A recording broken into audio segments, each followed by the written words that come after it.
just talking, well, we're in this, trying to address the question, how did we get here? How did we get to this negative world? And it is a long story. We're only in the 18th century, kind of. So we last left off with theism as this transition worldview that uses Christian language and can very much look Christian, but the substance of it is a marked move away from Christianity, especially the most essential things of Christianity. So think of when you start denying the supernatural, when you start having issues with the miracles Jesus performed, especially when you start waffling on the physical, bodily, historical resurrection of Jesus, you're just, in my view, and it's not just my view, it's also the Scripture's view, you're decidedly away from Christianity. 1 Corinthians 15 would be the text on that in particular. But that's where deism headed. And that's where Western, like at least part of Western culture started heading in that direction in the late 18th and in the 19th century. And we just mentioned it briefly, but it's very much connected to this movement, almost like an epoch-making movement in Western culture called the Enlightenment. The Enlightenment, if you took a course on Western Civ in college, Western Civ 2 would be situated there, most likely. They'll tell the story as if after the age of the Reformation, when all these, towards the latter part of the Reformation, all these religious wars start taking place. Probably the most famous and the most devastating was the 30 Years' War. That lasted, believe it or not, 30 years, from 1618 to 1648. And it was actually a series of wars. Was finally resolved at what's called the Treaty of Westphalia in 1648.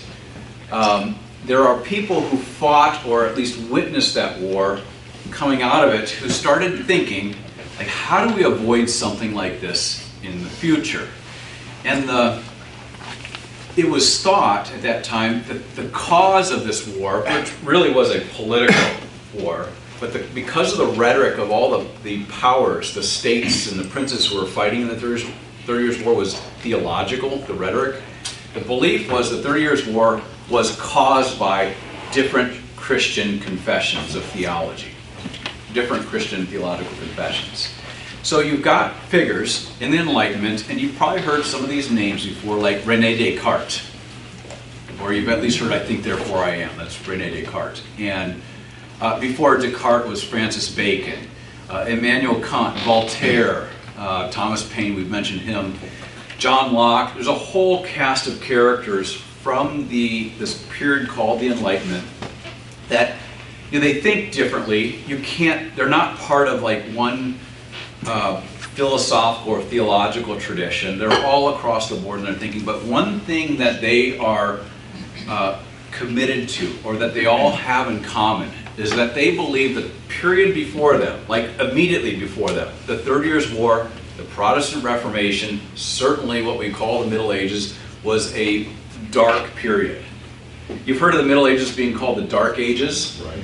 I used to teach medieval history, and I just can't stand that. The Middle Ages were, yes, there were dark periods in the early stages of the Middle Ages, but then there's a period where all of a sudden buildings that nobody could even construct today were built. Like these massive cathedrals throughout Europe, like the Notre Dame, where there's a whole bunch of them, right? So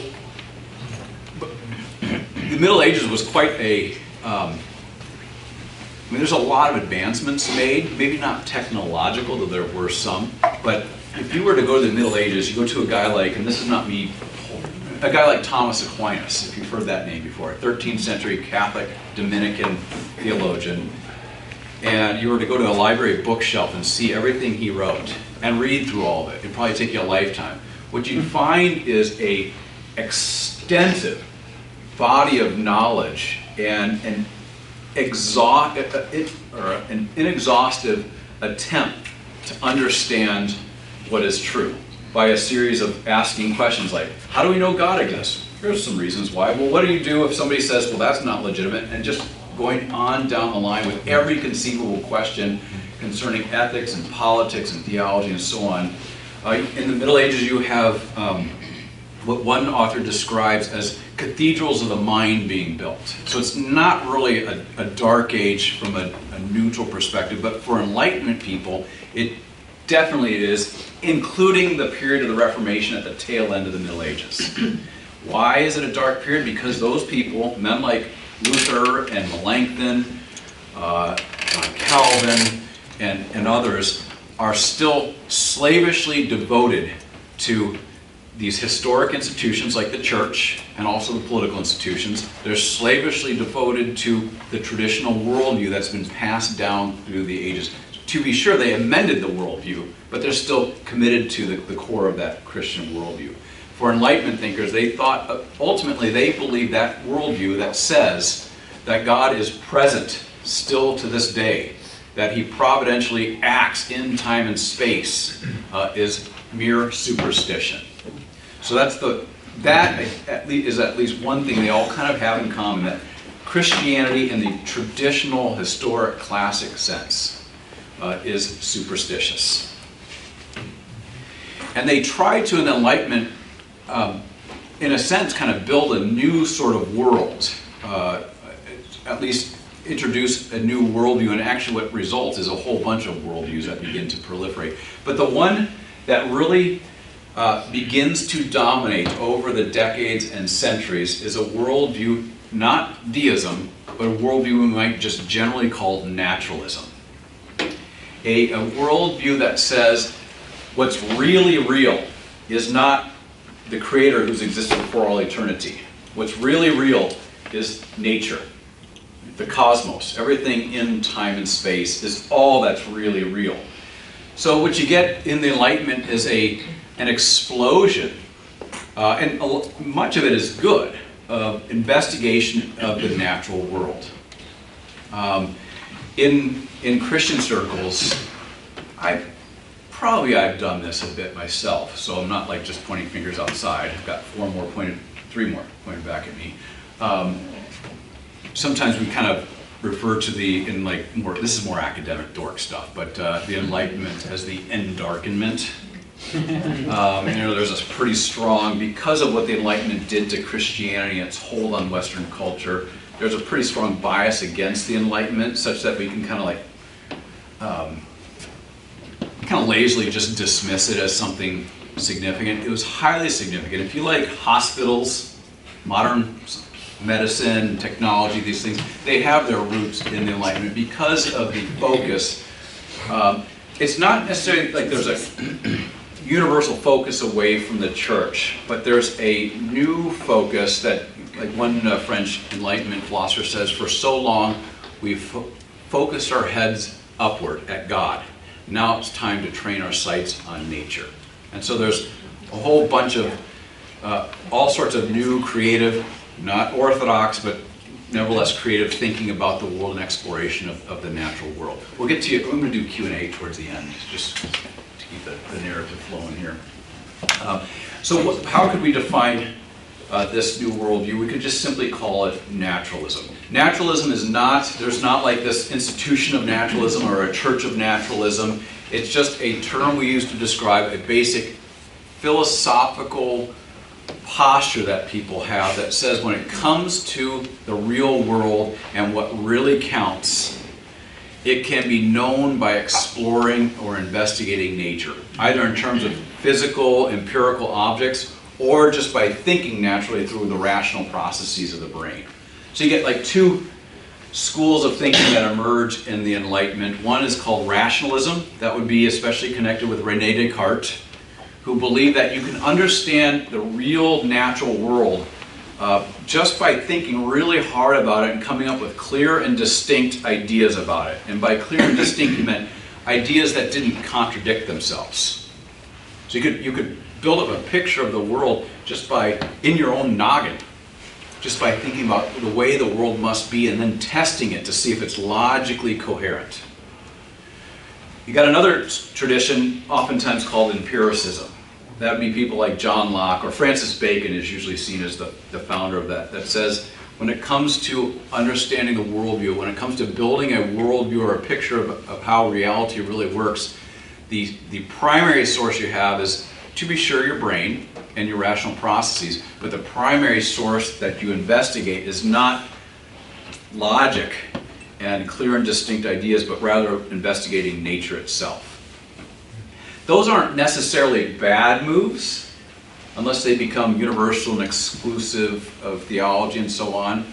What happens over the course of the Enlightenment, though, is that they do become exclusive and start to marginalize any notion that there's a revelation from God in time and space through His Son, in the Scriptures, through prophetic revelation, and so on. So, and this worldview starts to settle in, that says what really matters is nature, such that it starts to settle in a way that says all that really exists in any meaningful way is nature. By nature we mean the universe.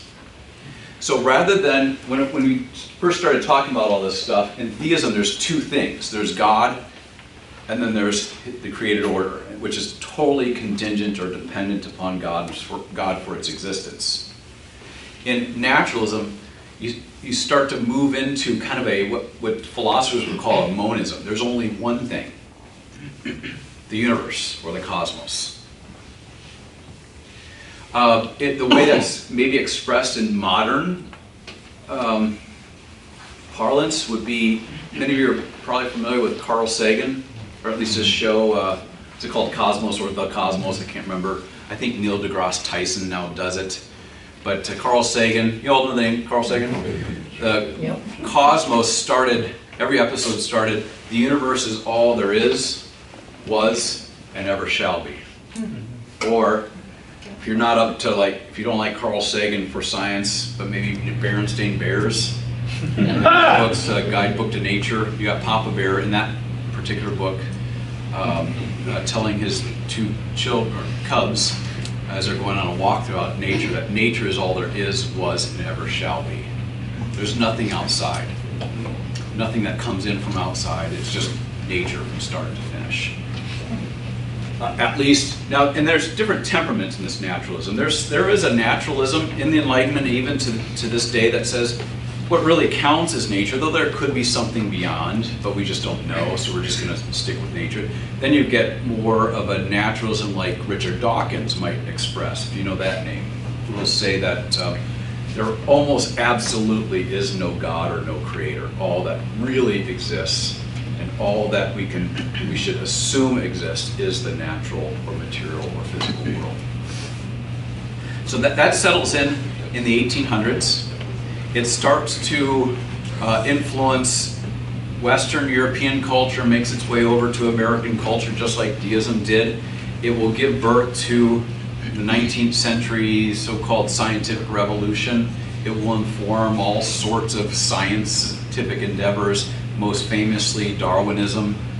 And there were, not as a side note, but kind of as a side note, there were Lutheran thinkers in the 19th century who were witnessing this thing. People like Ernst Hengstenberg would probably be the one that some might be aware of, who wrote a famous book that he wrote that's people in churches would be aware of, is the Christology of the Old Testament. But he was a theology professor who said that he's doing all his theological work, but he says to his students one day, we've really got to figure out how we're going to address this naturalism that is starting to take over our universities, because if it starts informing or influencing German culture, there will be no basis for ethics or morality. So there was a young student of his named Otto Zockler. This guy Hengstenberg and Zockler are part of what's called this neo-confessional revival, Lutheran revival in Germany in the 19th century. It's basically kind of the Lutheranism from which the LCMS will come. Otto Zockler is sitting in Hengstenberg's class. He says, ooh, when I go do my PhD, I'm not going to do it in theology proper. I'm going to do it on science. And he writes a dissertation on the intersection between theology and science. And then shortly thereafter, once he's graduated, he begins challenging the public science of his day that is based on a kind of dogmatic naturalism. And that will include letters written to Charles Darwin. It's said, there's a book called Nature Lost that has a whole detailed chapter on Otto Zockler, and the author, makes the point that the first real Christian, meaning confessing Christian, who believed in the doctrine as it's outlined in the Apostle or Nicene Creed, the first to respond to Darwin and to maintain a respectful exchange of ideas was this obscure German Lutheran theologian named Otto Zockler. But Zockler, in one of his books in the 1890s, so this is after Darwin publishes The Origin of Species and then The Ascent of Man, he wrote this massive 2-volume work on the relationship between religion and science historically. And he challenges the hypothesis in the 19th century that's learned from the Enlightenment that says always there's been this animosity between religion and science. That was sort of like the way people kind of thought about that.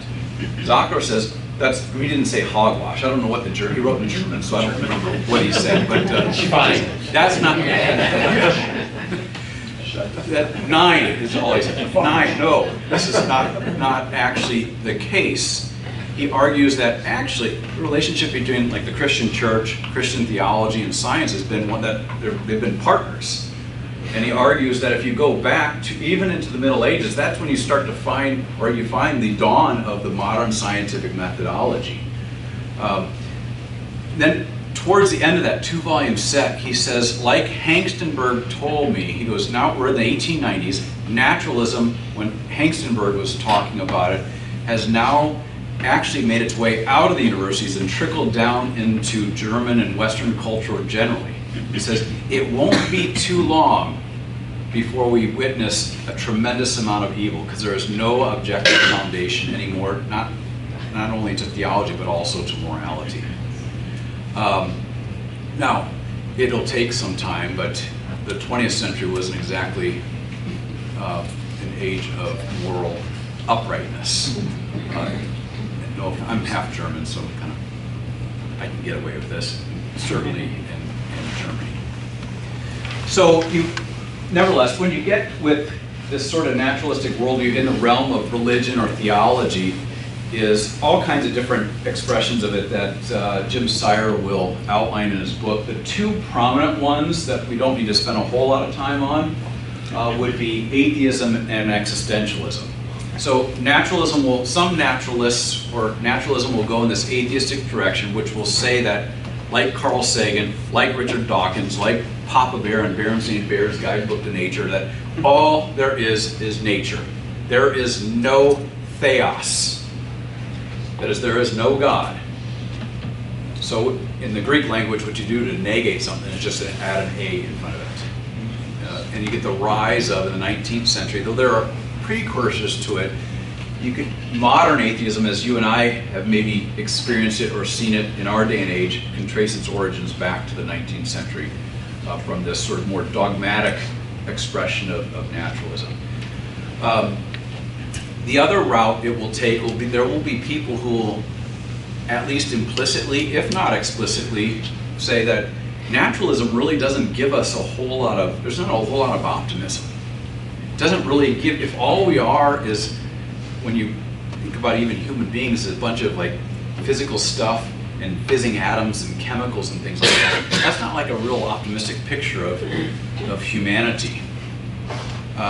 Doesn't really provide any grounds for human dignity or the dignity of every individual human being. So philosophers like, the precedent would be a guy like Soren Kierkegaard, a Lutheran, but like Albert Camus and Jean-Paul Sartre, and there's a whole spectrum of philosophers will say, well, to be sure, naturalism is true, and to be sure, there probably is no God, but we still need to find some sort of meaning for our life. So what the existentialists would effectively say is there's no objective grounds for it, so every individual, or perhaps a culture, needs to find its own meaning through its existence. Don't look for like objective grounds for it. Don't look for objective truth or objective good. Just assert or establish what you believe is good, true, and beautiful, and work forward from there. Existentialism is a complicated subject, but that's the 2-minute version of it. those two expressions of naturalism, at least in Sayre's narrative, become the prominent ones in the 19th and into the 20th century. What was the two you mentioned before? Rationalism and imperialism? Empiricism. Empiricism. Yeah. We like imperialism, not Does nihilism fall under naturalism? Yeah, it'd be like a category of existentialism. Okay, got it. It's this. I don't know if you can tell, but I kind of like nerding out and going into rabbit holes and things like that. It's really painful for me not to go into all those little things, but you got to get the book, Yeah. and at least thumb through the table of contents. It'll have sections on all these other things. All right, so that's 19th and into the 20th century. It is not, to reiterate, it is not that in Western culture or American culture, people all of a sudden are becoming dogmatic naturalists and rushing to atheism and so on, but it's starting to creep into the culture that what really matters is the natural world, even when it comes to morality and thinking about what the nature of good and true and beautiful is. Let me pause there. Any questions? Yes, ma'am. So naturalism is a belief in anything solid that you can touch. Whereas in the Bible, it says, blessed are those who believe but have not yet seen. It's totally different. Yeah, think of it though as there's a spectrum. Like, I'm guessing that if we asked you, how is it that, do you guys have elk up here? Or is it deer? Deer. How is it that the deer population is the way it is? Like, why are there so many or so little, and where do they move, and so on and so forth? You're probably not going to sit in an office and think about it. You might read some books, but if you're going to go and figure out what's going on in the natural world, you're going to go and do some field research and look at nature and study patterns and things like that. So naturalism is not necessarily anti-Christian. It's not necessarily opposed to a Christian worldview, as long as naturalism is a sort of just a healthy respect for nature, that if you want to understand the natural world, you should probably study it. When it becomes an ism, though, in a like a dogmatic way, it kind of gets to that position where all there is nature, and therefore anything that's not a natural claim or a claim about the natural world is not taken seriously. Probably the best way to illustrate this in the tradition of English-speaking intellectuals is around the middle of the 20th century, about the time that C.S. Lewis is at Oxford University. There was also a guy there named A.J. Ayer, pretty famous philosopher.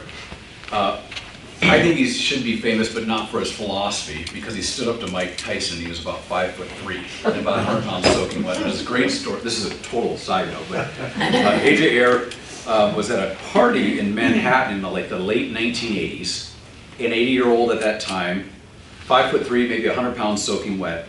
He had spent a whole career as the Wickham Family Professor of Logic at the University of Oxford. That's no small thing, right? I mean, I don't think there's a better position when it comes to logic. I mean, maybe Cambridge, but that's down there. Oxford. I'm glad you laughed at that. Usually I don't get away with that. He was at this dinner party. Mike Tyson's there, you know, the boxer who eats ears. Is hitting on, I think it was Naomi Campbell, some famous model. And A.J. Ayer looks at her, you can tell she's a little uncomfortable, and so he stands in the middle and says, "Sir, I think you need to move away from the lady." And Mike Tyson says, and with his lisp, you know, "Do you know who I am?" And A.J. Ayer responds, "No, but do you know who I am? I'm the Wickham Professor of Logic at Oxford University." So he gets some credit, but he's also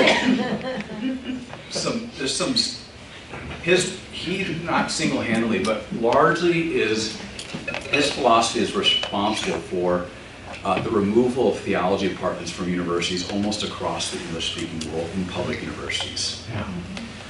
He argued that because nature is all there is, in short, theological claims, even like universal absolute moral claims, which are immaterial, not natural, are ultimately meaningless. So why on earth would public funds go to pay for professors and departments to teach this stuff?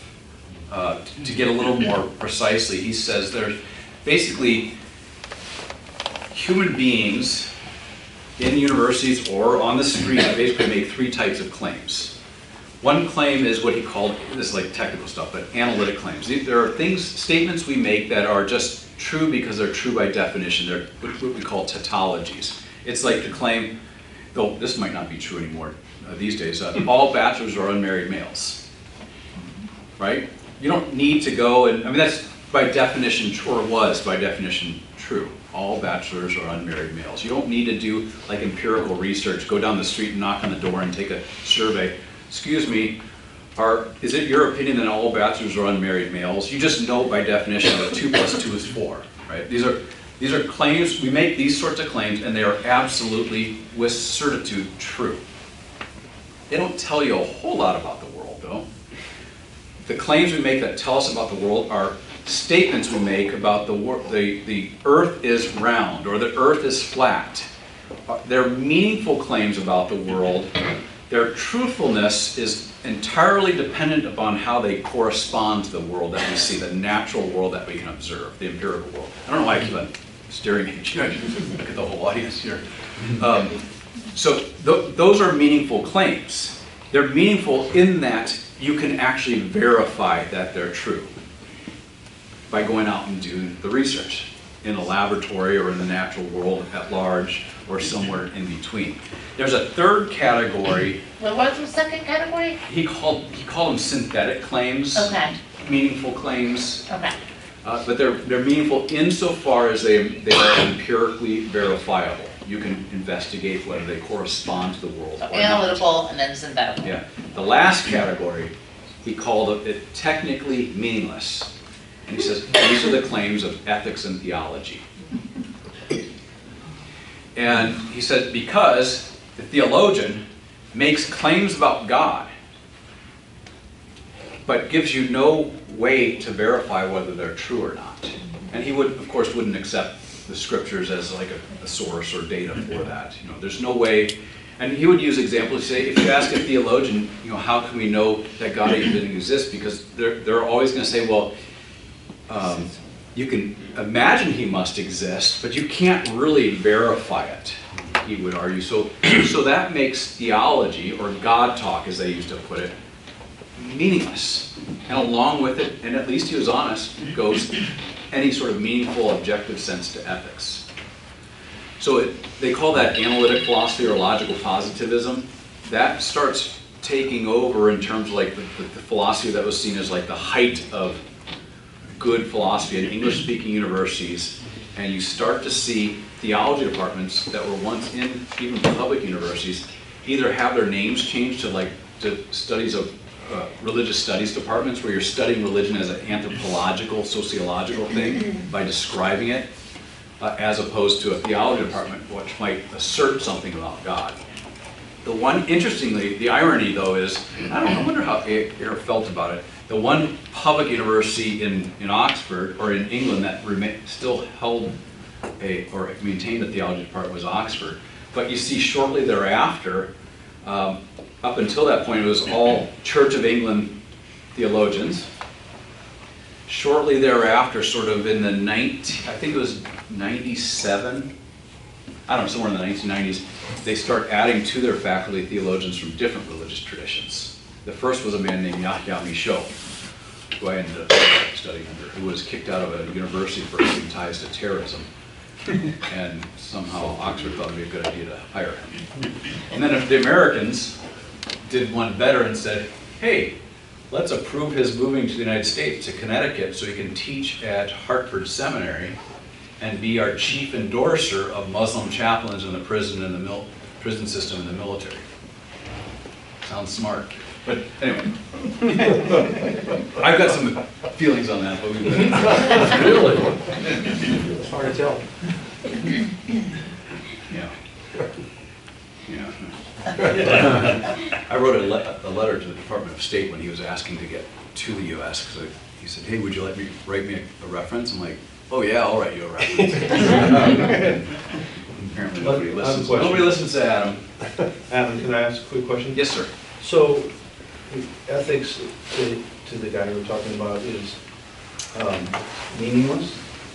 It's not that it's meaningless. It's not grounded though. So it's meaningful to you, and it might, and people who see things the way you do, but it is not meaningful in an objective sense. It's not that there is an objective good.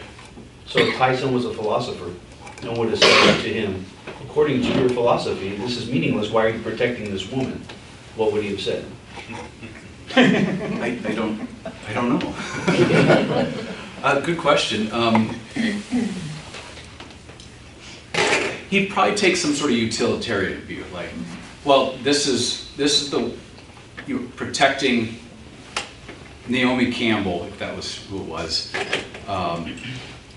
as sort of like an example of how we protect others is best for the preservation of our species, or something along. That's usually where it goes.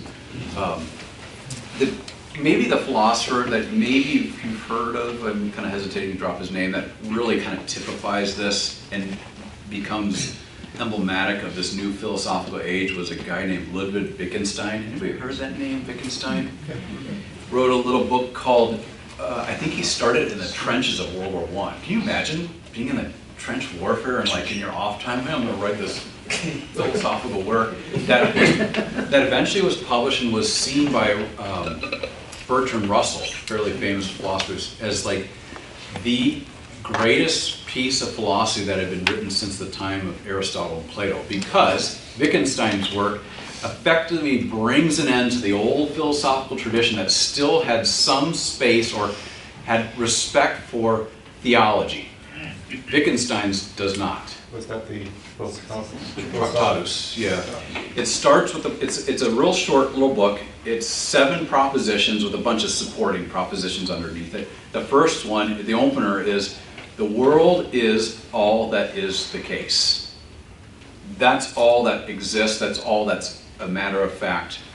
And so the task of philosophy is not really engaging in what we might call metaphysics, speculation about the nature of the universe and what's beyond it or outside of it or something like that. The task of philosophy is simply the task of, as he would put it, linguistic analysis. What he meant by that is philosophers, the only utility of philosophy is to make sure our language is as accurate as possible.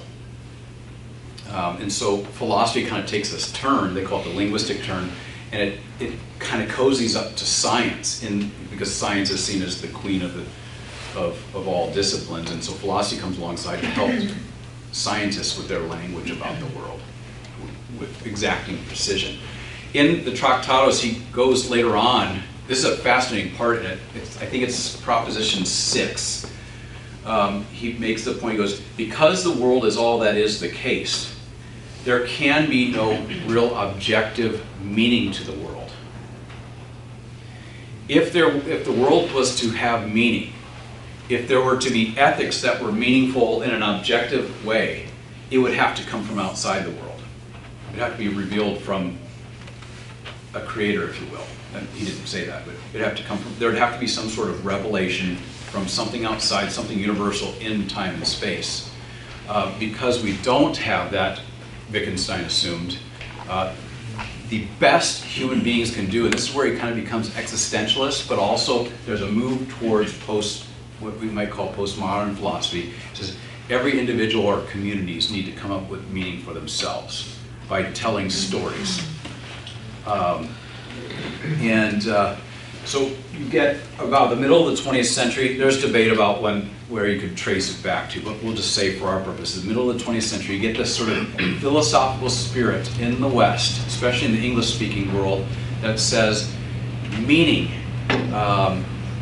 worldview, high-level things like that is simply, it's ultimately relative to the individual or to communities of people who see the world the same way. So what you get in postmodernity is the Christians have their story. Postmodernists usually like to use the term meta-narrative for story, like this overarching story about why things are the way they are. Christians have their meta-narrative, Muslims have theirs, atheists have theirs, Marxists have theirs, and so on down the line. They're all these stories that provide meaning for people who are members of that linguistic community, but they're not meaningful in any universal sense. They provide meaning for those people, but they're not meaningful in the sense that people should or could even reason to those as if they're objective. We're all playing, as he put it in a later work, a language game. What's that argument against the language game? Well, he was a professor at Cambridge University. It's not as great as Oxford, but you know, so you should believe him. Okay. I don't know. I don't know if anybody. I mean, I know Karl Popper challenged him. Who's another very famous English philosopher, but for Wittgenstein and the roots of postmodernism, I would argue, Sire argues, is located around the time of Wittgenstein's philosophy that sees ultimately, as Nietzsche put it, truth as just simply a mobile army of metaphors. You know, at best, it's trying to assert and describe a truth, but a truth that really ultimately isn't there. Because there's no object, there's no fixed reality to things. So the Lutherans have theirs, the Calvinists have theirs, Zoroastrians theirs. And here's the thing with postmodernism, especially when you get into the 1990s, this neutral world that Bren's going to talk about is the picture that's oftentimes used in even theological literature is, at least in postmodernism, Christians still have a seat at the table. But in their seat at the table, there's nothing that would suggest Christianity is better than the other one. Better, better with air quotes around it. Truer than the other ones. It's just one story among many. And good on all of you for finding meaning in that story, but don't you dare, I'm trying to be mean here, don't pretend that your story is better than the others. Would you still say Christians have a seat at the table? That's, I don't know, Ren says in some places, but they're starting to lose their seat at the table. So, because that's the case, any time in postmodern philosophy or the postmodern worldview, when a community or an individual asserts their story, their meta-narrative as true, absolutely true, or certainly true, or however, whatever qualifier you want, they're not really saying it's true in an objective sense. They're saying it's true because they're trying to establish themselves as the power. Every claim to absolute truth is actually a mask for power, say postmodern philosophers. If you assert marriage is between a man and a woman, and that's just the way things are, and it's the way things have been, and so on and so forth, you're necessarily marginalizing those who see things differently or actually live differently. And so you're setting your view up over and against other views. So the task of, in a postmodern worldview, the task of philosophy, the task of the critic, the task of the person who's aware of all this is to first begin deconstructing all that. One of the hallmarks of postmodern philosophy is what's called deconstructionism. Let me pause here for just a second, or actually backtrack a bit. So anybody heard of the term postmodern before, or postmodernism? Okay, see, I get so tired of the term.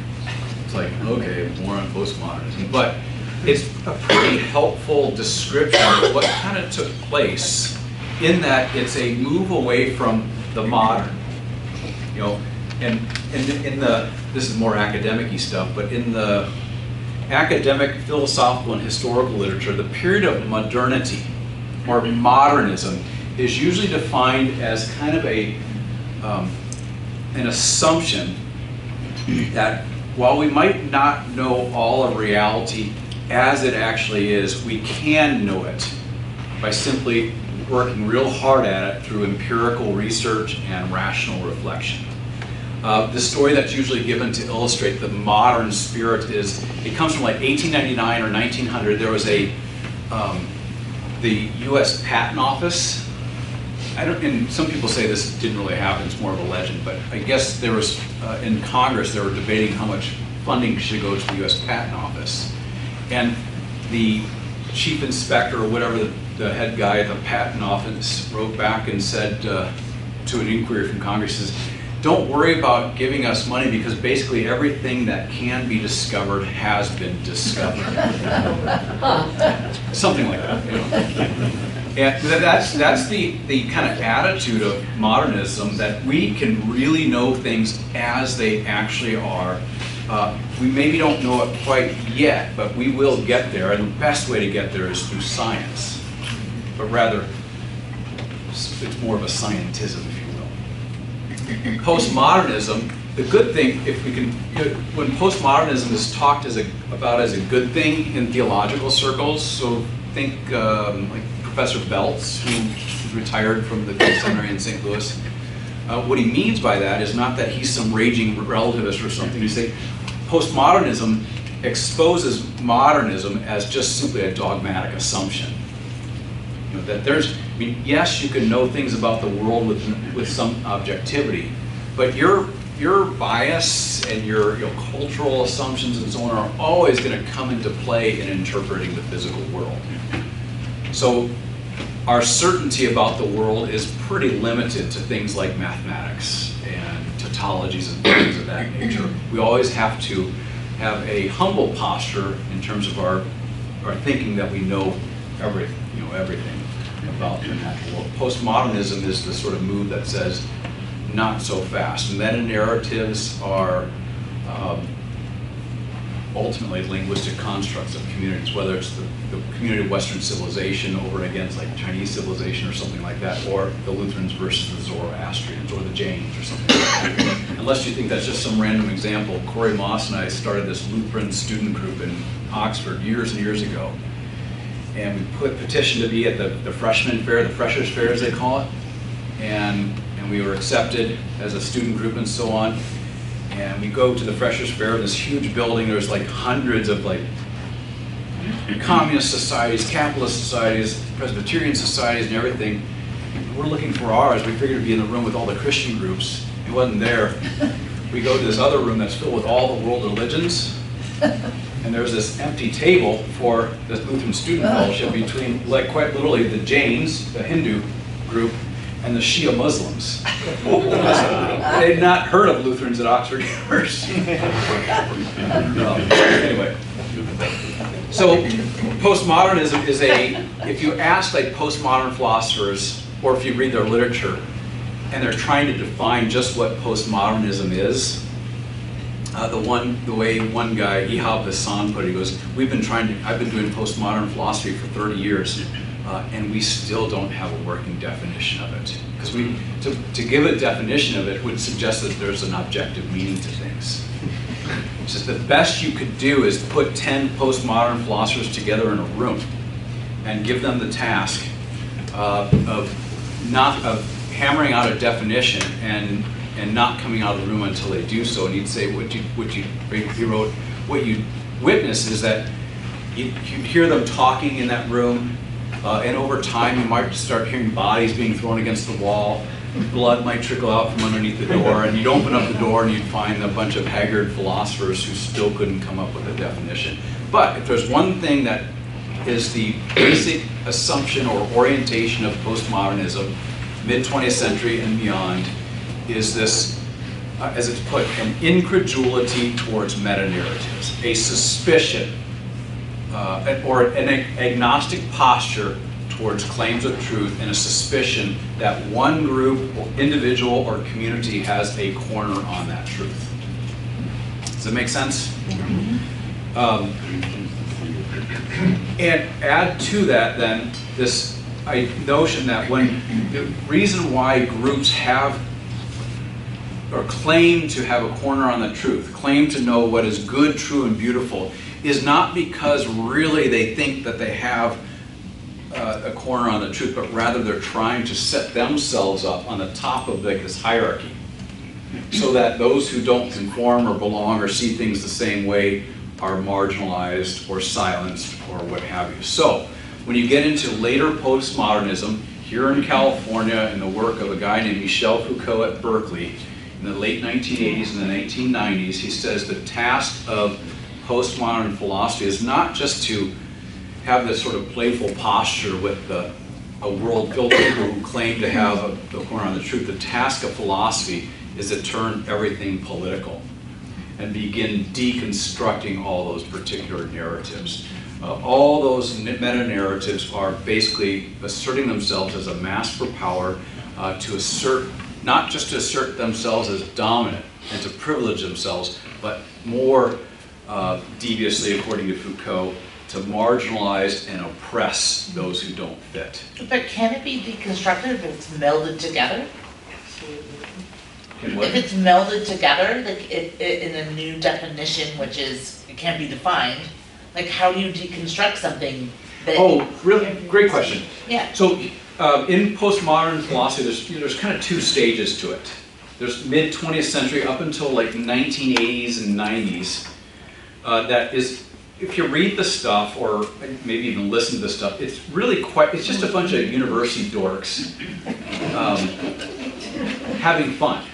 Like exposing the absurdities of Marxism or Lutheranism, or not that there's absurdities in Lutheranism, you know, exposing paradoxes and things that just seem kind of irrational or something like that. That's all they're doing. They're not asserting, they're very careful not to assert things as if they have a corner on the truth, which you know, they're kind of assuming to do.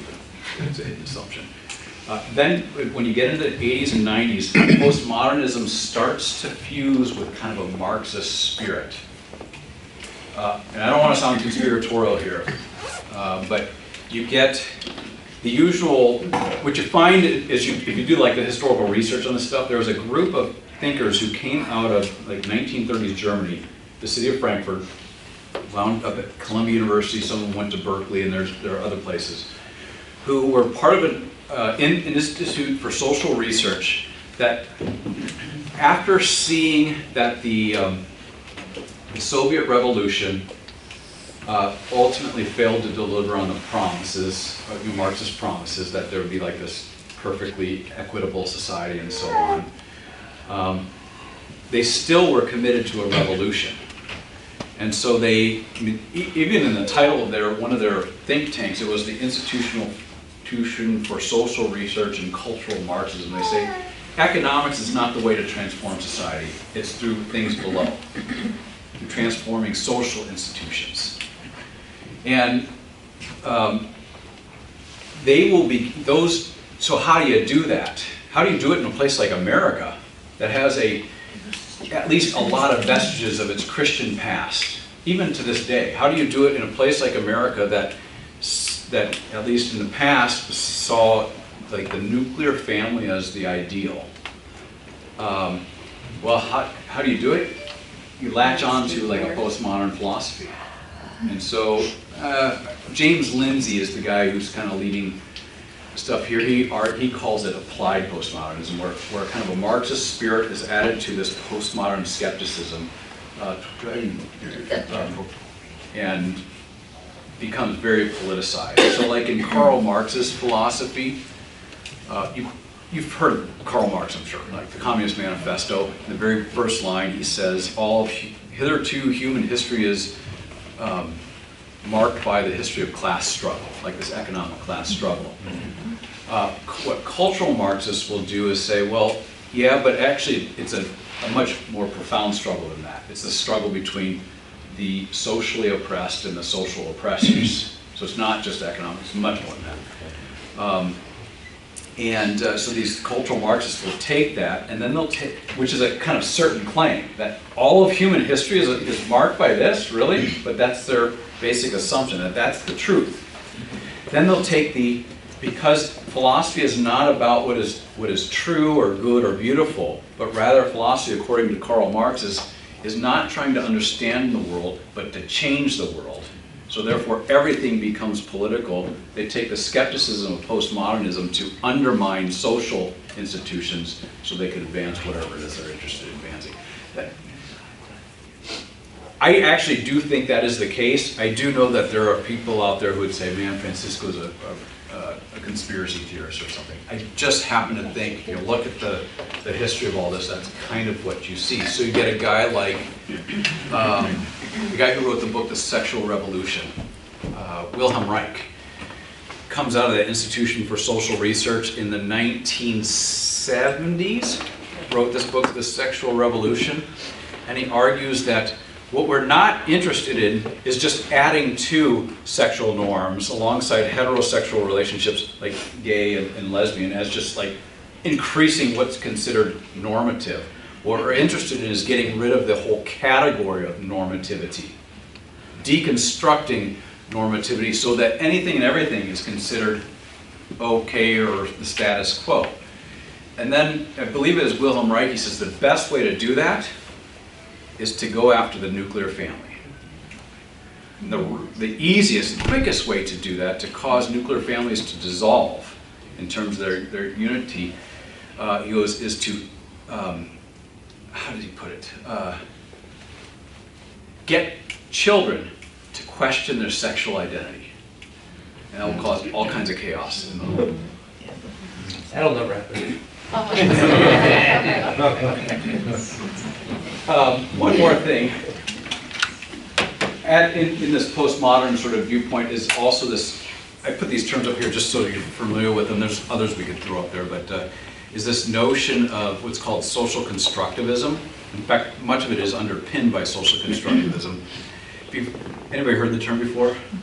Read a couple monographs on it? You know, for light morning reading. It's a view that says all of society and all of society's institutions, and we're not talking just physical institutions like education and church and things like that, but things that are tangible but that aren't like the same everywhere, like marriage and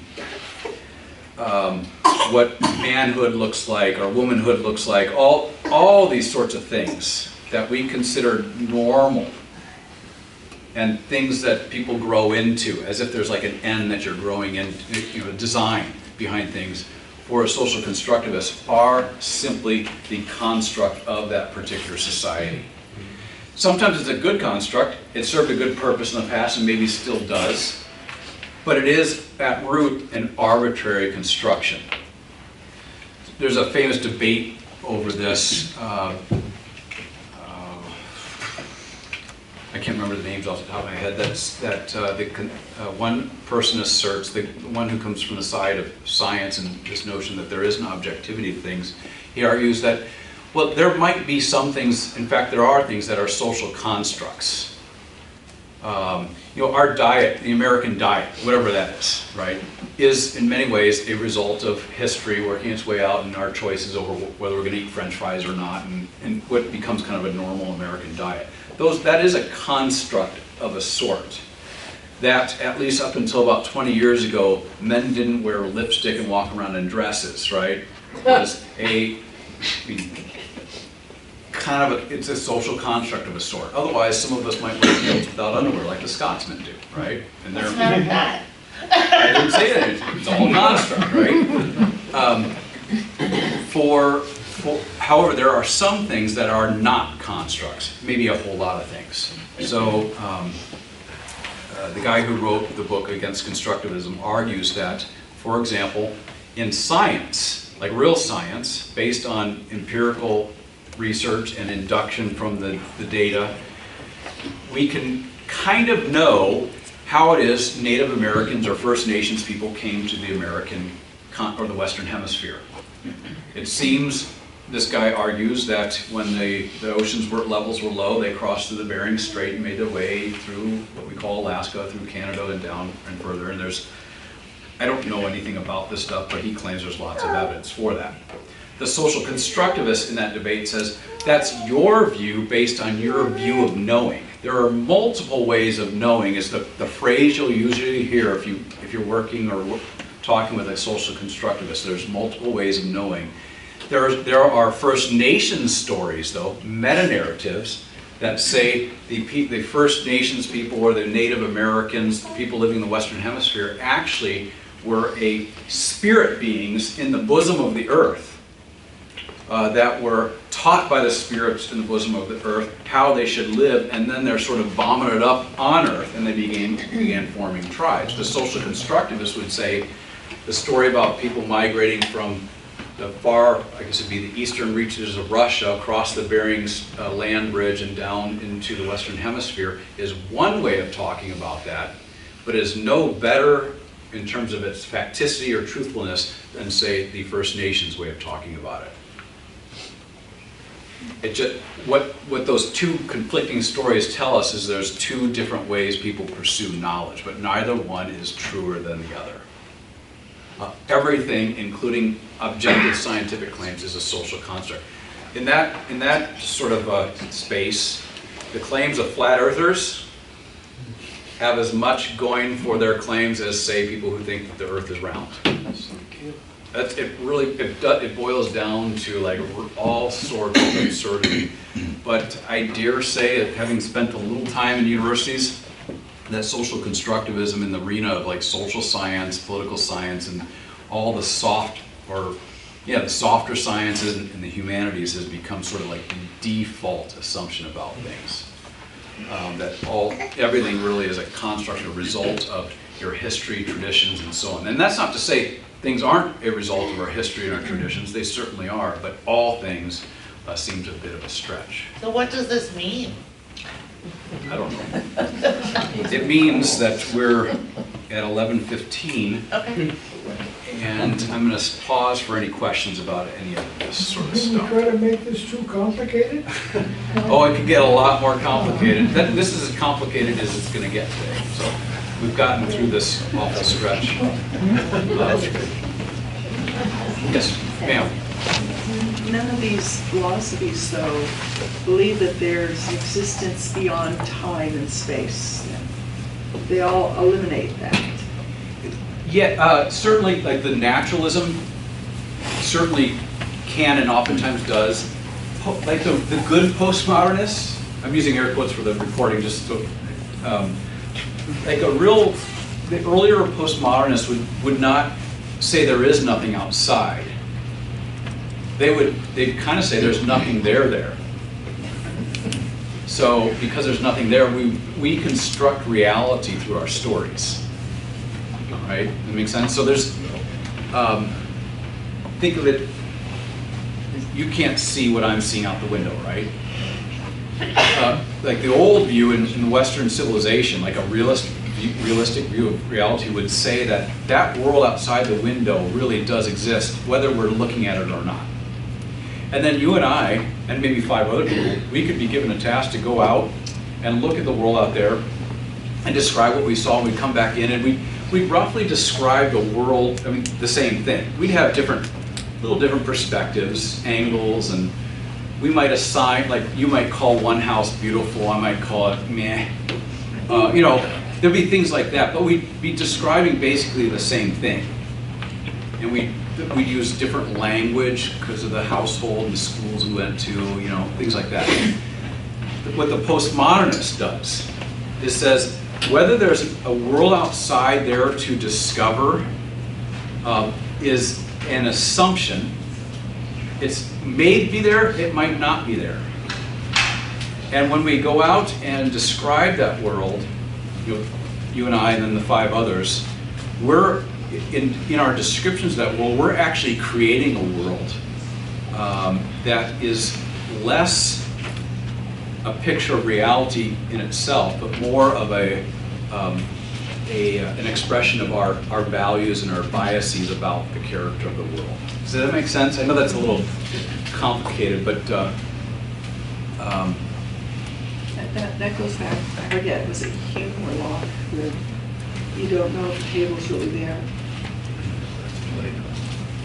I think that would probably be Hume. Yeah. Did we talk about Hume? Do you read David Hume? Are you a philosopher? You're a philosopher, aren't you? One of these people that you learn are in the room. You're like, oh shoot, I got to really mind my P's and Q's. I can't make stuff up anymore.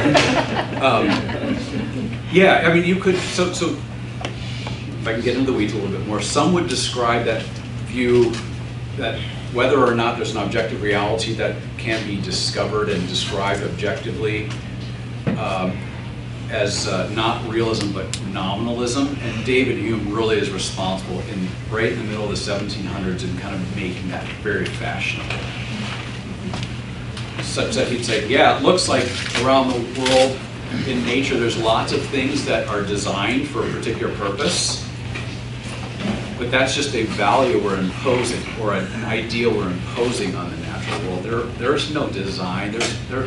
There's something out there, but how we describe it and interpret it is very much an act of the will, and it's all relative to the individual interpreting or experiencing it, and that's it. That gets you into all sorts of weird solipsisms, you know. Ultimately, everything does become relative. There are modern philosophers who are quite consistent then with this sort of thing, who will say, hey, like Peter Singer at Princeton University was a professor of ethics, oddly enough, for a long time, and he wrote this book called The Darwinian Turn. And he says, we all know Darwin was right. We all know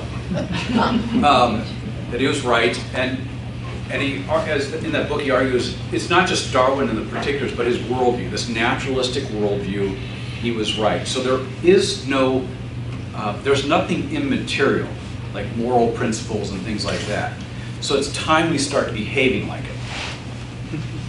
And Peter Singer, if you know the name, has been pretty famous as a professor of ethics in figuring out like when it's okay to kill an infant. And he argued in the past, up until about 6 years of age, a child does not really have any preferences. The preferences that they do have are actually just sort of things imposed on them by their parents. So they're not really a full person, he argues. And if that child, so let's say it's like a severely disabled child or something like that, that child isn't really a fully formed person. And if that child's a drag on society, you know, they cost too much for healthcare or something like that, it might be more ethical to exterminate that child. I mean, he toyed with that. The latest thing that I saw from Peter Singer, and even though it's kind of older now, and for younger people in the room, don't go. I mean, you're old enough, but if you can go here, get your parents' permission. He wrote a book review of this. The review is called My Heavy Petting. It's a review of a book called My Dearest Pet, which is a history of bestiality.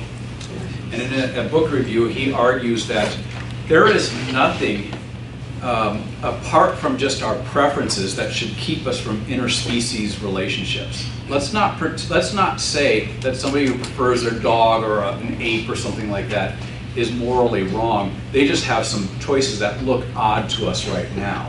But there's nothing that would tell us that that is actually wrong or weird or I don't. The thing with Peter Singer is at least he's consistent. It's helpful for illustrating where this stuff can go very quickly.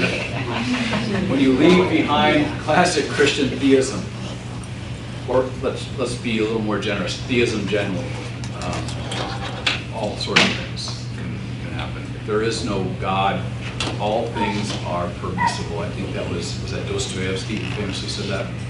If there is no God, all things are permissible. We saw that unfold I don't know if we saw it, but in the 20th century that all started to unfold. I think that was private punishment. Yeah. Yes, sir. Okay, two things. One, after listening to this, I can understand how we get into what we call silo thinking, because anybody, if you're a confessing Christian, you want to be with confessing Christians because you basically, why do I want to talk to anybody else? Because they're not even going to listen to me. That's not true. Or I'm going to be exposed. I didn't ask you. And I hope you guys know each other. Yeah. Very uncomfortable. So, and then, what was my other thought? It seems that this stuff is being pushed down on us from, I don't want to say it's almost like worldwide. I mean, it's not like, I mean, I heard the other day that people were talking about Elon Musk. If he went to England, he could be arrested because he said something that disagreed with somebody else, you know, and he's putting a, you know, it's like, there's like censorship. Yeah. Because if I say something that's Christian, you know, related to Christianity or faith or something like that, then I'm expressing my power. Yep. Therefore, I need to be censored. Yep. So that Yep. that can't get out there. Yep. But then who's in charge of the censor? Whoever has Who's the the power. censor? Yeah. We will get into actually all those things. I'll just like to advance. So let me give you a little bit from Luther. This little work on the right, I'm going to go back because I don't want you to read this yet. We're not there yet. In 1529, Luther learned about tens of thousands of Christian children being impaled on posts, sawed in half by Ottoman Turks, women being violated en masse, and men being beheaded, and so on and so forth at the battle, preceding the Battle of Vienna, which in a way sparked the Doctrine of Augsburg, from which we get the Augsburg Confession. And he also heard that the Ottoman Turks were hell-bent. Can I use the word hell-bent in hell-bent on conquering West or Christendom and imposing on Christendom Islamic norms, allowing Christians to maintain their faith but keeping their faith private. And so he, oh dear, and he thought this might unfold. He actually started interpreting those events through the lens of Daniel chapter 7. Those the four great beasts that come out of the sea. The last one, there's 10 horns. A little one pops up, 3 fall over. That little horn was the Ottoman Empire for Luther. And things are going to get really, really bad. So he starts writing a bunch of stuff, including the work I just quickly pointed to in the back from, called A Muster's Sermon Against the Turk, where he addresses in a 16th century context that very question, like, how is it then, given how awful things can be in the wake of this great jihad into Europe, how is it that a Christian can faithfully be a Christian if they're taken captive by the Turk and not killed and sold into slavery or something like that? You know, he's got, and his first, after asking the question like that, his first thing is, this is what God now has for you. It's a tough pill to swallow, and it's Luther's advice. So give her. It's not confessional material. Give it or take it. You know, take it or leave it or whatever. But later on, we'll talk more about that particular work later on. But there's one place where Luther says, if you look at God's people over the course of human history, the prophets are killed. The apostles are, I mean, Paul's beheaded, Peter's hung, crucified upside down. Jesus himself is, you know, whipped within an inch of a life, crucified. Then he says, if you want to wear the colors of the court of being a Christian, get used to it. Why would God treat you better than he treated his own son? And I'm like, hope. It's a real sort of reality check. Now, I'm the sort of guy, I'm like, I'm going to ignore this stuff.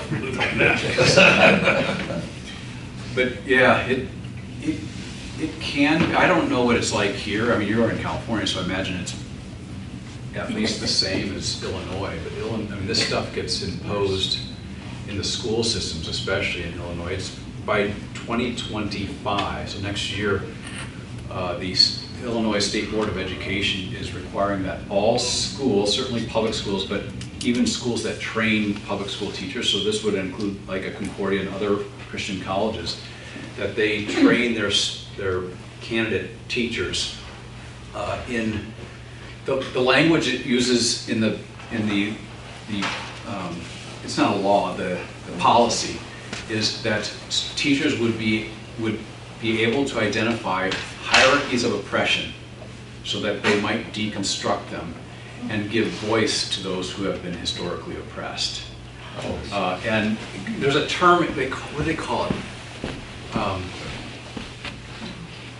There's a particular educational term that they use that is sort of like, you hear that term, you're like, oh, this this is what's being, it's a deconstruction of traditional sort of ways of viewing the world and living, and bringing those low and elevating others, so that in the end it'll all kind of balance out towards this equitable thing. And it's going to be painful for us.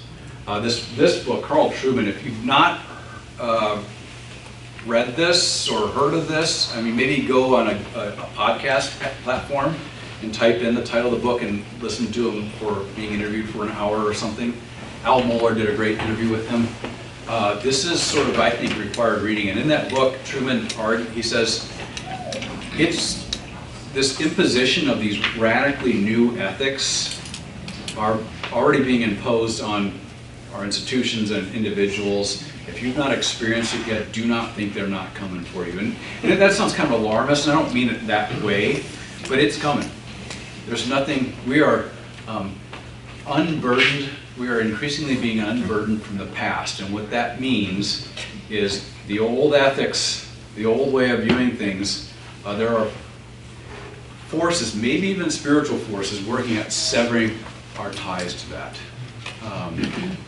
All bets are off in many ways. Now, Trueman's going to argue that while being optimistic might be naive, one should still stand strong, confident that the Christian faith is true, and so we'll get into that stuff later on. It's 11:30. What do we want to do? Lunch or just a break? Or some people want to have a beer. There's other things in California. So in order to eat, we have about 15 minutes to prep. Oh, okay. So To give you an idea. Should we do okay. that? So should we prep for it? And Yeah. then eat about 11:45-ish? What do you Or want? do you want to go to noon? Let's just go to noon. Let's go to noon here. Okay. That way. All right, I got a question. If this is being done in Illinois, who's there to judge the teachers how subjective they are in their interpretations of this? I mean, it opens up another box there. You know, they might be trained to say who's being oppressed, but who's judging them as how subjective they are, or are they looking to create stuff? I'm out of that world now, thankfully, so I don't know. But I will say, I mean, I think I said a bit, this sounds kind of alarmist. I don't want to be too alarmist. I know firsthand, even in public schools, and for lack of a better way of putting it, there are some really great people working in there. And perhaps the thing that we ought to do is be praying for them and preparing them to navigate that world carefully. So do you all remember the big controversy over the book Genderqueer? 3 years ago, I think it was.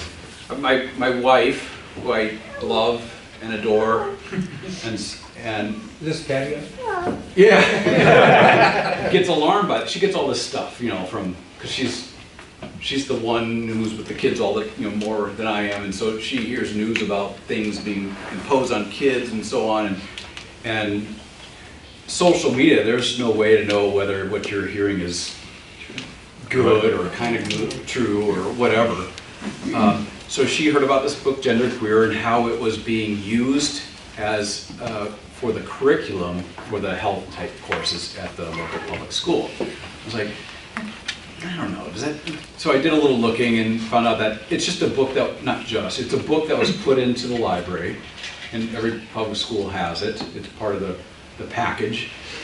And it is, I mean, just going through a Google search through, like, on the images from the book, it is pornographic, absolutely. It's like, I don't know, hand-drawn images, but it's like, it makes a guy who's soulless, like myself, kind of blush. I'm like, holy cats.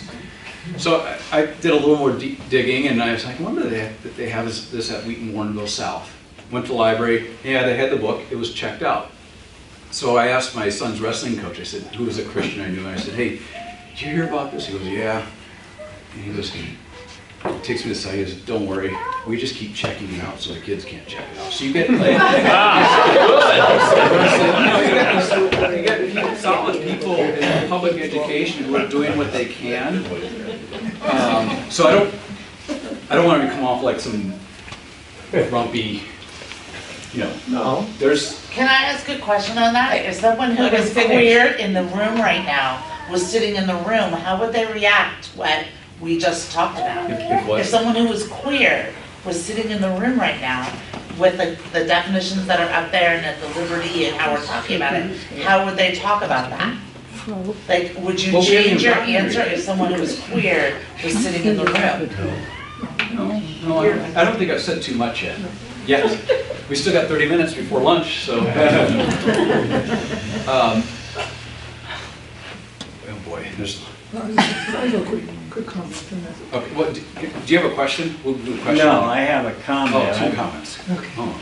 I was gonna say, it seems to me, from what you've been saying, is under the postmodern situation, it's whoever can scream the loudest, or whoever seems to have the most power, is the ones that gets to say what happens. Yeah. Period. And that's called anarchy, and that's the way we're headed. Yeah, I mean, the future belongs to those who show up for it. Right. So it behooves Christians to show up for it. So he wants to, Instead of cowering in a corner. deciding what the curriculum is, Yeah. because to say what is, it's whoever can scream the loudest, whoever can muster up the most power to push it. Yeah, I mean, we're in like this sort of Nietzschean will to power struggle, to be sure. Yes, sir. And then we're going to move forward. I was just going to say that I go to the Rockland Library periodically to read newspapers, and I believe on the second floor of the Rockland Library is a section that says graphic books, and I believe this book is displayed on the shelf there. Yeah, yeah, I don't doubt that at all. And it's big. It's up in a big. The graphic books is a big display in the Yeah. Rockland Library. Yeah, we've got a beautiful library in Wheaton, and the kids section is right there as you enter. And of course, it's not just June where it's all on display. That's the stuff you met with as you walk in. Is all the the LGBTQ stuff. Adam, can you relate that to the Casey quote that's up there? Can you wait? Can you Yes. wait? Which one? Oh, the Kennedy quote. Yeah. Well, we'll tell the story in just a minute. Yeah. It tells us. Okay, can we, one more and then we're gonna move forward. Yeah. The thing that really troubles me is the modern thing with the television and the computer.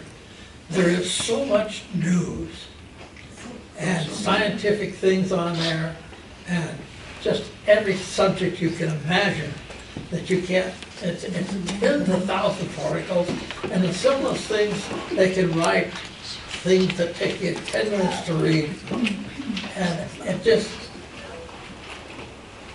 like it's a million philosophers gone crazy in what they write. And most of the stuff, they only have half the story. Yeah, yeah.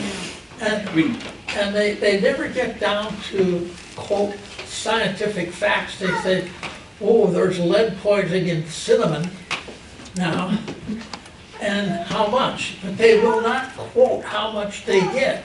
They just say it's too much. And all kinds of scientific things about futurism. They got hundreds of articles on that. And then the 49ers won one game, and they had about 200 analysis on that within hours. yeah, well, your options are either, Turn it off. yeah, that's a third option too. Or a freedom where people can say what they want. Yeah. There's some, you can't just yell fire in a movie theater, right? But Yeah. or control. And who gets to control it? We have to turn it off. So, yeah, but now, well, Silicon Valley, something Rush Skinsky or something like that, the book Program or Be Programmed, not a Christian author at all, great author though, argues that there's been arguments about the utility and dangers and so on of technology for some time now. He says these arguments are irrelevant. Technology is here. So we got to figure out how to live with it. And he argues that program or be programmed, he says basically advocates for what we used to call critical thinking skills. You know, so that people would know that technology is a tool, so that they're not being used by technology. And that's a really, for a guy like me, who doesn't even know how it is, this thing could be up there. I mean, I know there's something going on. It's almost magic to me. Like literally almost magic, because I have zero understanding of this. It's a hard thing to know, and but if we're not teaching, so like in colleges, they used to teach critical thinking as a freshman 101 kind of class, right? We've left that behind. So there's no like question, culturally or in our education, there's the question like, well, is this a legitimate source or not, is not even really a question anymore. It's like, hey, let's go on TikTok and find out. And that's, this book, actually, chapter 5 gets into like the real cultural problems with that, and it's not just theological, it's all across the board. It's so easy to find yourself. I mean, I could probably be convinced to be a flat earther. Give me YouTube in about 2 hours. I've seen some of these flat earth videos, I'm like, wow, this is real sophisticated. These are sophisticated arguments with math and cosmology and so on. I know the earth is round, I'm pretty sure it is anyway. But yeah, it's easy to be convinced of anything. And so good catechesis, but good critical thinking skills are absolutely essential. We've kind of left those behind, because things like logic are Western constructs. So anyway, I'm getting dark. This is getting real dark real quick. Let's move to our next book or story that helps kind of explain our world. This book, Carl Trueman's Strange New World, is a shortened version of his much larger book. If you've got a lot of time on your hands and you love like deep analysis of things, The Rise and Triumph of the Modern Self is the book he first wrote. And then he was told, you need to simplify this and make it for mass consumption so that Christians can read it everywhere. And it is very much worth reading. You can get it along with a study guide and videos, and it's really, really helpful. Even though, and I'm just doing this as a bit of a joke, because there was a Presbyterian in there, even though it's written by a Presbyterian. I don't know if he's here anymore. Carl Trueman's a professor at Grove City College, Orthodox Presbyterian Church, solid guy. If you like Luther stuff, has a book called Luther and the Christian Life that, if you ask me, is the greatest take on the subject. But this is one of his latest books, Strange New World, How Thinkers and Activists Redefine Identity and Spark the Sexual Revolution. And what he tries to do in this book, and I think he's successful at it, is explain what he calls the modern self, or the more technical term that's being used nowadays is how we got to this notion of expressive individualism, which is simply a term used by academics to describe the attitude or the assumption today that every individual and how they feel about things, including their gender, trumps reality, or at least what you and I would call reality or biology. In Carl Trueman's argument, that is the, if you want to understand our present world and why it's so, as he calls it or describes it, strange, it's because a new kind of worldview has emerged that basically divinizes or deifies every individual and their feelings.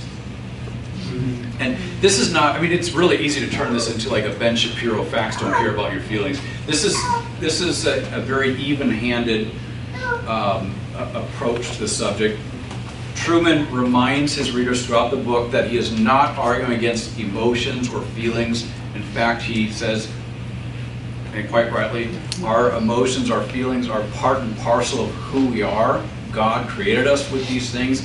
It's when this stuff is elevated and given authority over other things that is the issue. So, to make the narrative or the book, the first 4 chapters is sort of like what Jim Sire does. It's an intellectual history, starting from René Descartes, going through Friedrich Nietzsche and others, and how this notion that human beings are comprised of two things and two distinct things that are almost separated into watertight compartments. Human beings are not like in the old classic Christian vision, both body and soul, or physical and spirit, but rather are two distinct things that can be separated. That's Descartes sort of kind of opened up the door to that, though he's certainly not culpable for all this stuff that we're seeing today. Over time, when you get into, say, like, some of you, I don't think we've talked about Jean-Jacques Rousseau, the French Enlightenment thinker, who was a pretty despicable guy. He had 4 or 5 kids and abandoned them all to an orphanage within like a couple of, I don't know why I'm laughing, it's sad, but it's odd that he's like this despicable guy, but he's still like the guy that everybody reads. In a work, he was part of this movement called Romanticism, or that will come to be called Romanticism, that argued that, as he put it famously, men and women are born free, but everywhere they are in chains. Have you heard that phrase before?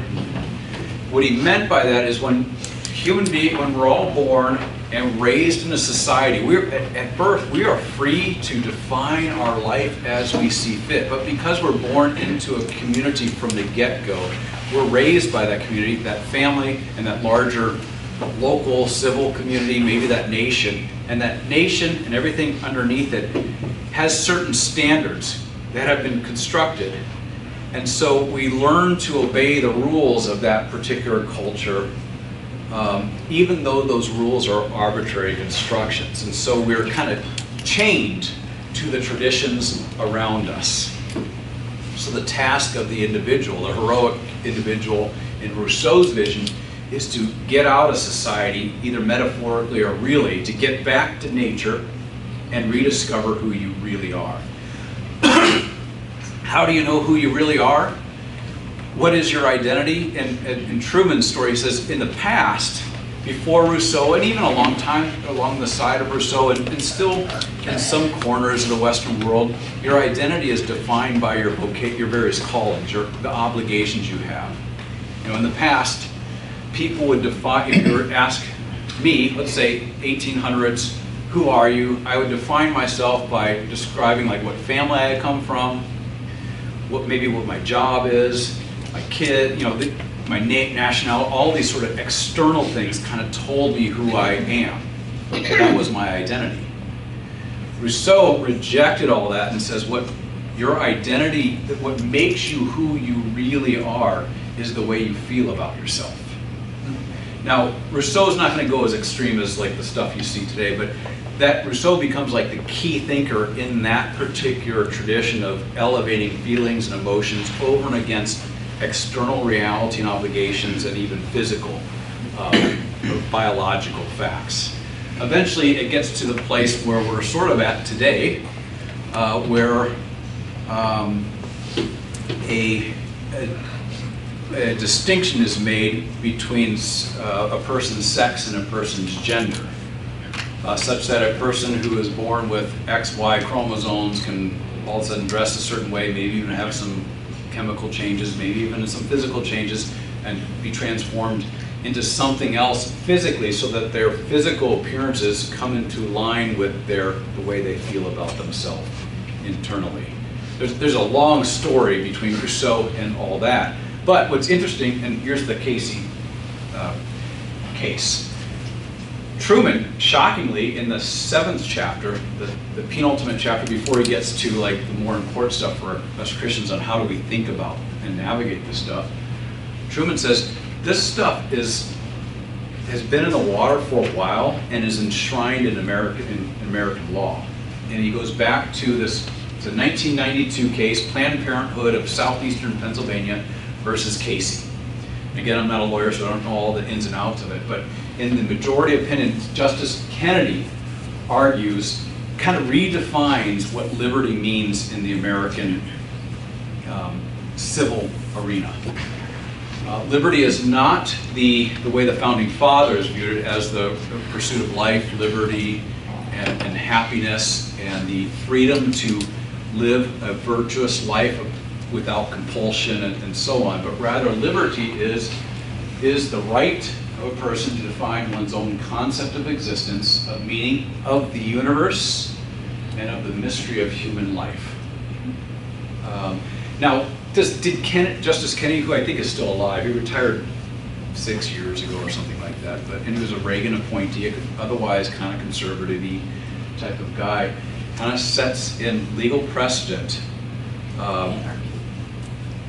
Anarchy, not a bad way of putting it.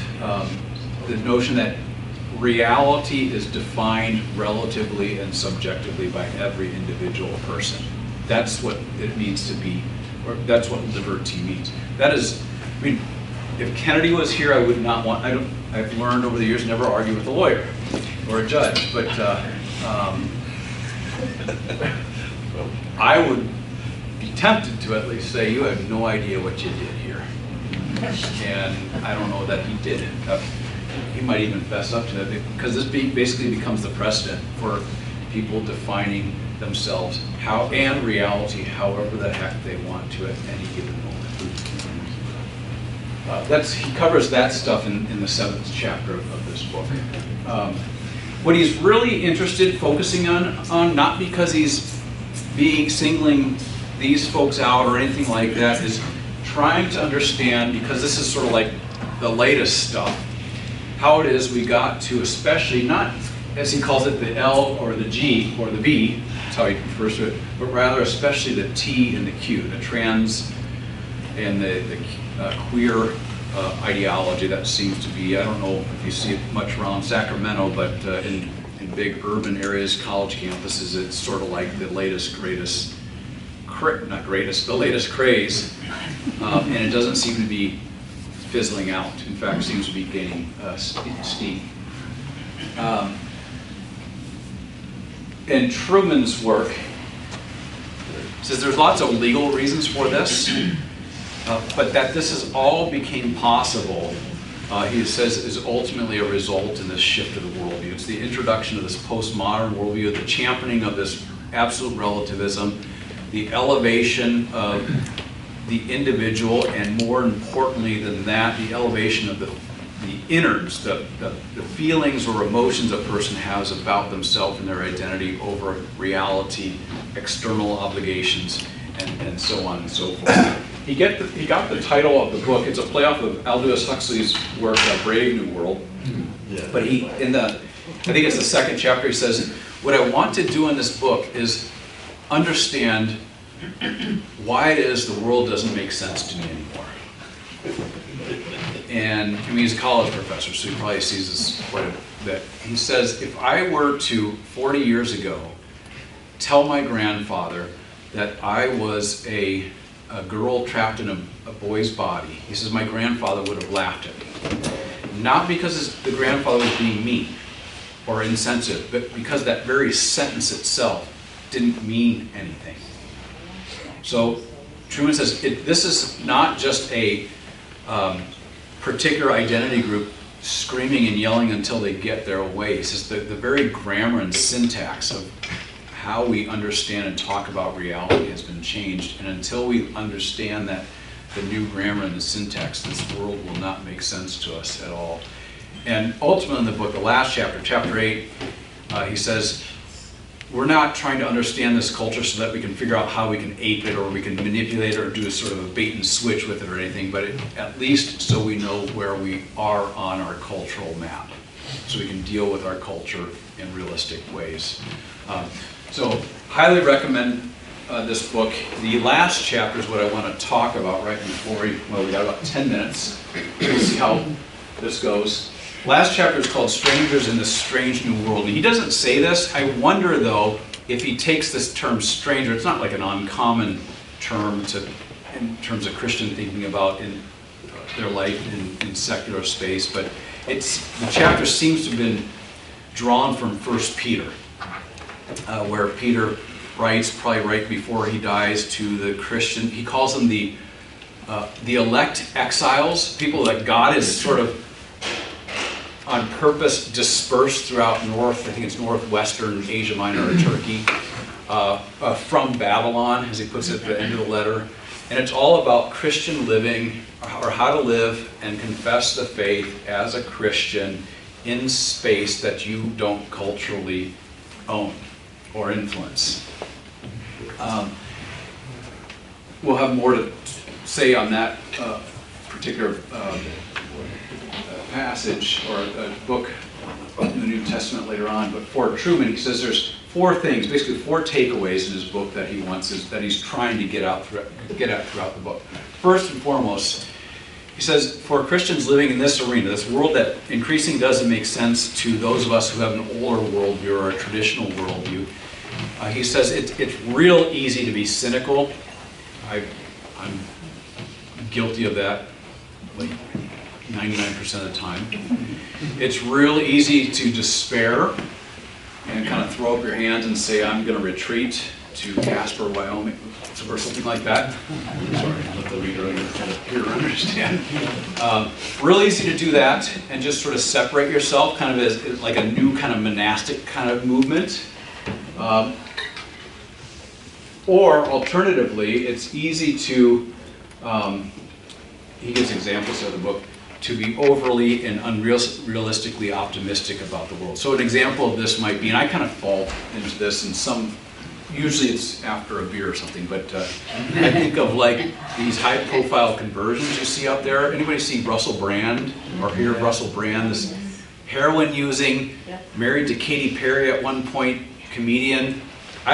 He came across my radar because he does jujitsu and so on, and it's like, this guy's kind of weird. Then all of a sudden, Bear Grylls, the Survivor Man guy, is with some Anglican pastor baptizing him in the Thames River. And I'm like, what the heck? Then all of a sudden he's with Tucker Carlson, and I think they were in either Oklahoma or Texas, and he tells about his, his conversion story, if you will.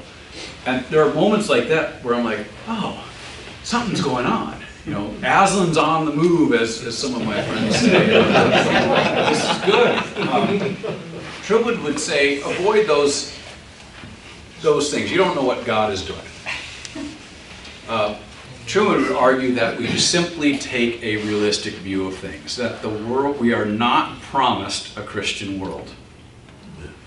That doesn't mean one does not, and this is going beyond his book, he says that does not mean that Christians have a temporal citizenship in this left-handed secular kingdom. We absolutely do, and Christians can and must do what they can to change their particular environment through their vocations, through voting, through the vocations as parents and members of their local community and so on and so forth. But don't let that think that, ultimately Truman's going to argue, don't let that think that you're promised, like in a post-millennial sense, a world that's going to become Christian, like the Christian nationalist vision of things, through all this great work you're going to do in time and space. Rather, take a realistic view of the world, trusting in the promises of Scriptures, but also acknowledging what Scripture does not promise.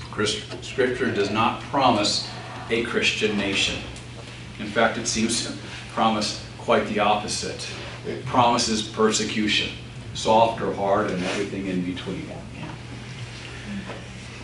And in this sort of neither despairing nor optimistic posture, Truman says the best posture for the Christian, in his view anyway, is for Christians to hold strong, to stand up and confess the faith, whether it's quietly by attending church every Sunday, or perhaps even more, not more importantly, but just as importantly, by simply serving their neighbor. Not all that shocking advice, right? Even if it's from a Presbyterian. Secondly, he says, rather than getting caught up in all this sort of momentary things, like with the trans stuff, which his book is about, rather than chasing after that and drilling down on that, he argues Christians should be more focused on, in terms of their public witness, not going after things, but rather simply setting up the public confession of faith in their churches, by maintaining their liturgies, and teaching what we could call the whole counsel of God, rather than teaching Sunday after Sunday or Wednesday after Wednesday or whatever, like from Truman's book, Strange New World, about the transgender movement and so on. That's all important, but not using that as an excuse to to drop basic catechesis.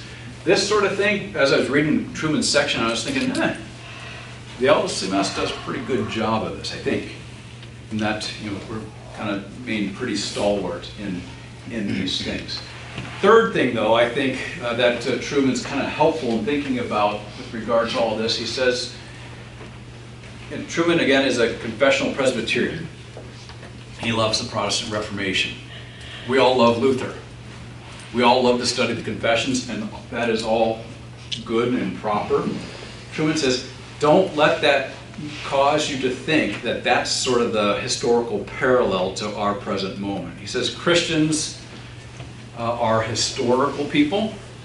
Our confession is based on a historical revelation of God in Christ.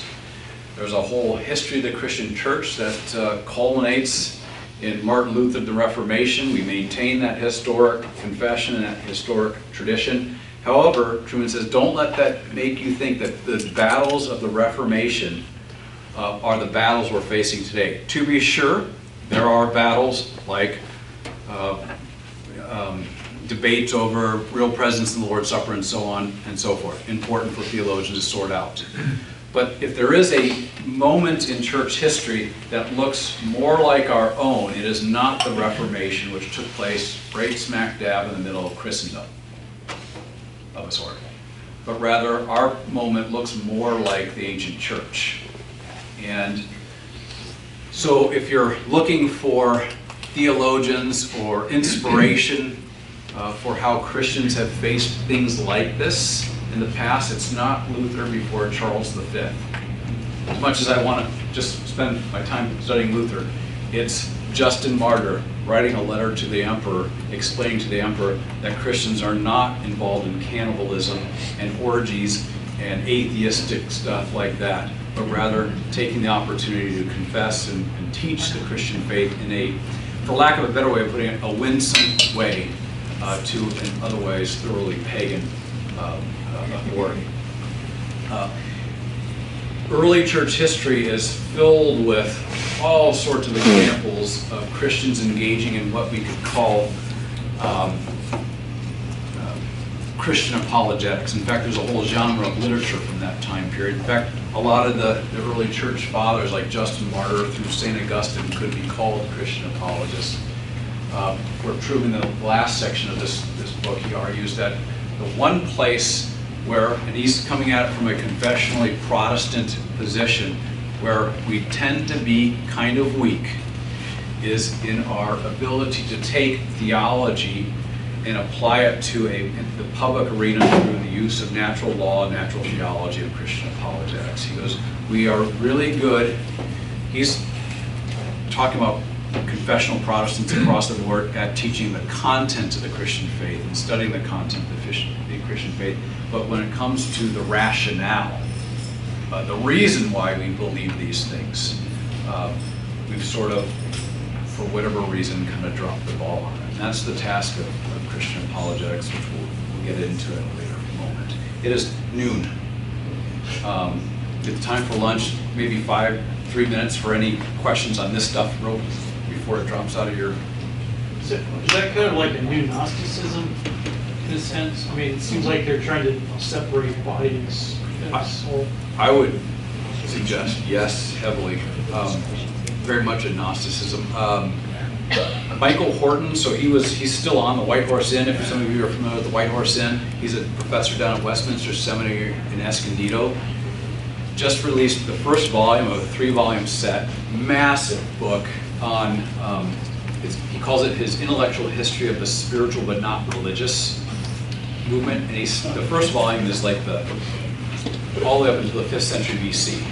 So I don't know what else he's going to do yet, but he argues if there's one thing about today's sort of trend in those who would identify as spiritual but not religious, and he says even in this transgender kind of ideology, is a elevation of the spiritual or the immaterial over and against the physical, which he says is effectively the the assumption of the Gnostics, that the spiritual, emotional, immaterial is more real or realer, whatever the grammar would be there, over the physical. And the real task, the way to be happy at the very least, or perhaps the way to salvation from whatever, from society and its oppression, is to escape or separate yourself from your physical external trappings.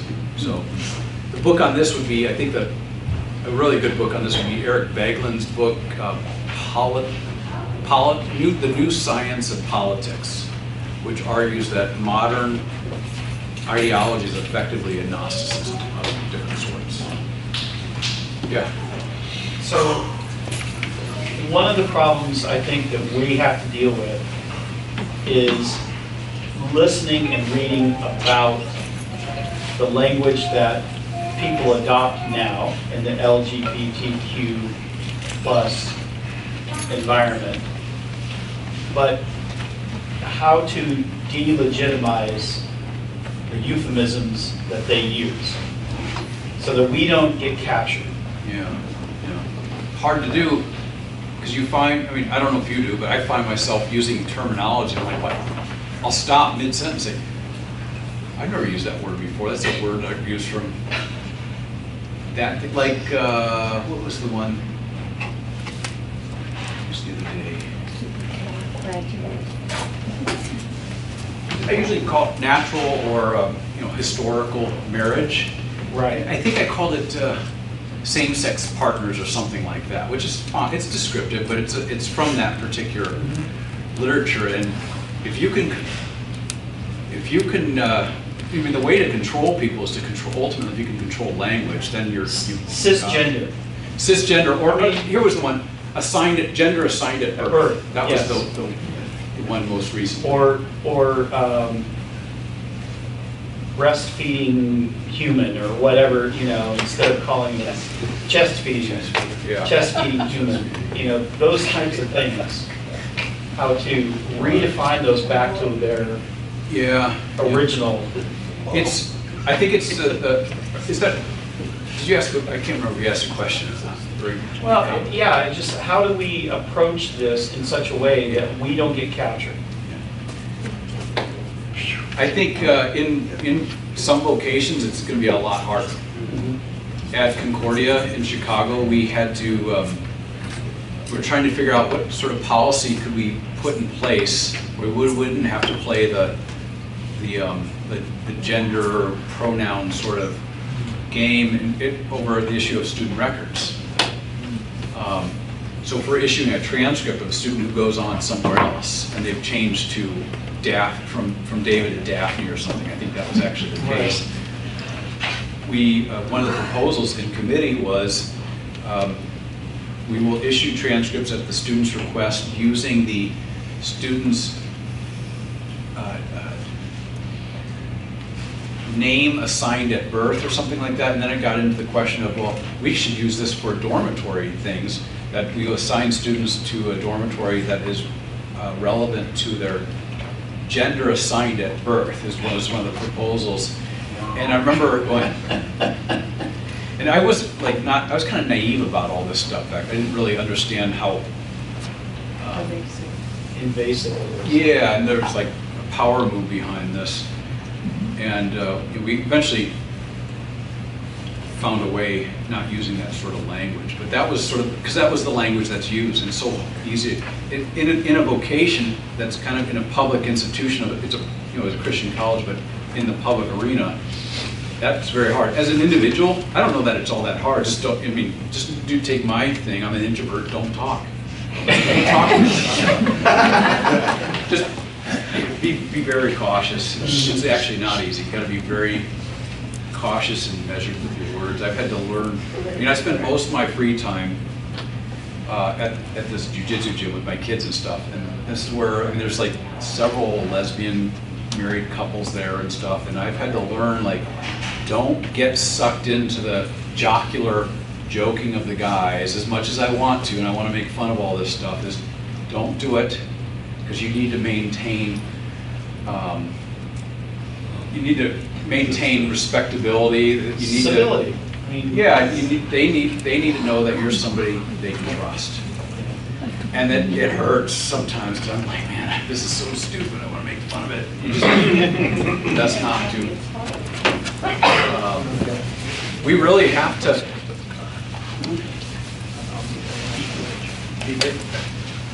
understand we do not live in a space that is friendly to the Christian faith anymore. And so when we speak, our words, whether it comes from a Christian place or not, are going to be understood as being a Christian kind of thing. You know, there's going to be some sort of connection. And we do ourselves no favor in the public arena when we're just sort of aping sort of social media culture, making fun of all this stuff. As much as I'm super guilty of it. I mean, you should see my text exchanges with my friends. I would be in jail. Disclosed in a court of law. It's So something caution. we all got to learn, I think. It can be tough.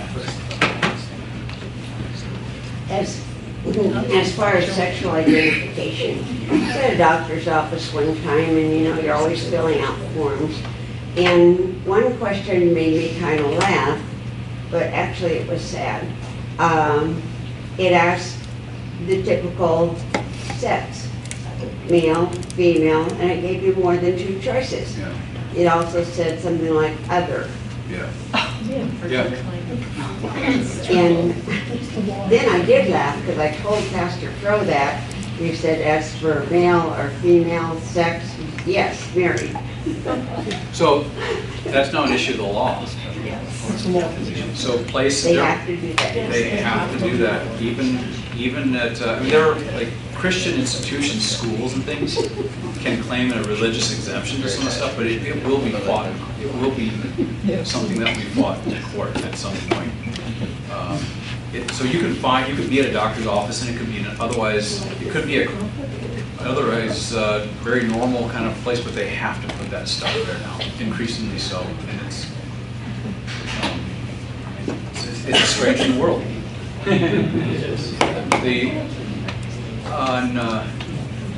Well, I shouldn't say this is getting too political, and I'll be laying down my cards too much. So. We'll do it in the afternoon. Yeah, maybe after lunch if somebody slips some vodka in my juice. All right, gin and juice.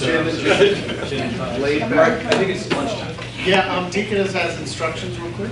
Yeah, so